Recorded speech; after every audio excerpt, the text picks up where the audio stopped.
What is your business model?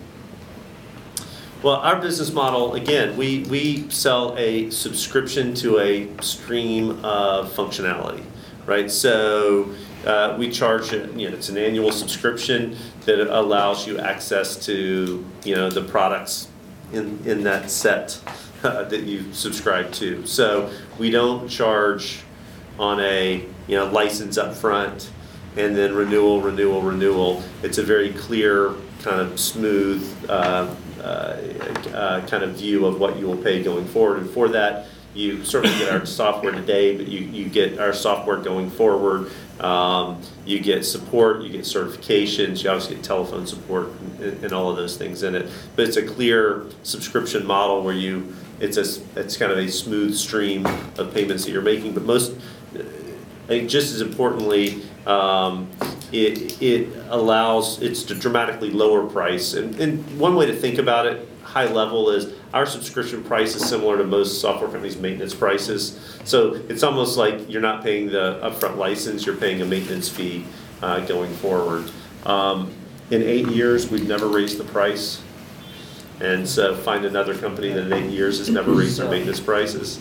So when you pretty much just spin it a little different, what is really the customer concrete getting for what they're paying, or what are our own employees, let's say developers, are working on? One big thing you just mentioned is everything around certification, where we spend a lot of time ensuring that all the hardware, IBM, HP, Dell, blah, blah, blah, all the hardware is certified, and the same on the software side. So that's where we have our own engineers working with SAP, working with Oracle, working with IBM, and so on to do this. But that's one thing as big as certification, is a very concrete added value. The other concrete added value is support. So people can call us, can send us an email, so we have people there answering it. Classical thing like in the other software business as well. Third is the maintenance for a relatively long period of time. We're now maintaining one release for actually 10 years. The community is always doing this in pretty much switching to a new kernel, but as an enterprise customer you cannot switch. So we, with Red Hat employees, have to do the backports and make sure it works in the old releases without breaking the compatibility. So that's a true added value where the customer is actually paying for, because he doesn't get this from the community. If he says he wants to choose the community. That's the third huge value. Fourth is more on the, let's say, legal side. We also give a legal protection in terms of indemnification.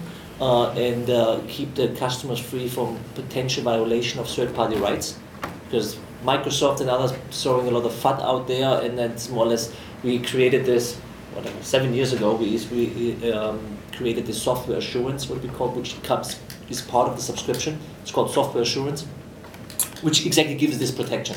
So it gives that a customer, just especially the procurement and legal people, the good night's sleep, okay, and the peace of mind. In the fifth one is actually through us also the access to this whole open source, let's say, ecosystem, also with the development process. Many customers don't want to, let's say, participate themselves. They do it in form of paying us as an enterprise provider of enterprise software and open source, and with this we have developers to contribute it back. If you think of, we have roughly a little bit over 1,000 core developers. Now you can do the easy math. If you say now a developer costs you fully loaded cost, 100,000, it's a big number, which we're contributing back, because every single line of code they're doing and every single minute they're working goes back to the community. So we're contributing everything we're doing more or less back to the community. Okay, and this is more or less with the customers paying us through us, they also giving something back. Okay, or they could also choose to participate themselves, and they're part of this whole ecosystem of all. And some customers choose to do this, but not everybody chooses to do this. So this is at the end the concrete things which a customer is getting, especially when a customer says, or has to make the choice: do I do complete open source? Do I take just whatever Fedora as an example, or do I take Red Hat Enterprise Linux? Just stick with this. They for sure can use Fedora, but then they say they don't get certifications. If they don't care, fine. If they don't need security that IBM supports, certifies the hardware, fine. If they don't need the certification from SAP, fine. Okay. If they don't need long-term maintenance, fine. If they don't need legal protection, fine. Then our value proposition of the subscription is just nothing for these customers, and they're free to use the open source code. Then maybe this is just where we don't fit. Okay? But the majority of the true enterprise customers and the CIOs, they exactly need these things, because these are the negative sides, in quotes, from the core, from the pure open source model. And we as Red Hat, we have made a business model out of making open source software consumable for an enterprise customer.